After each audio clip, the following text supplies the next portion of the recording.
There are two projects involved in 3D printing, and they both are a mix of history and technology. So Ronald Rael and Virginia Sanfratello developed a really large-scale prototype printer that's capable of printing Adobe. And at the same time, Ronald and Virginia gifted a smaller-scale 3D printer to the UTEP ceramics department.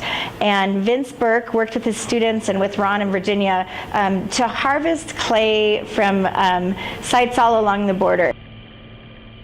It provides an amazing opportunity for them to kind of think about their studio practice in a different way.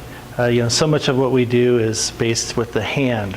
This is another amazing tool that allows us to do things that I think really are virtually impossible to do with our hand. So it brings in new technologies, new ways of thinking, new ways of seeing. We designed the vessels through this program called Emerging Objects, and that's where we control the aperture or the different widths or lengths of the vessel.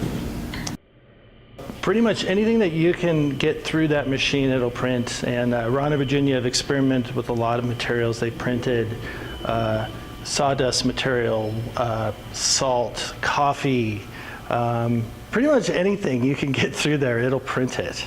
Reporting for BorderZine.com, this is Catherine Ramirez.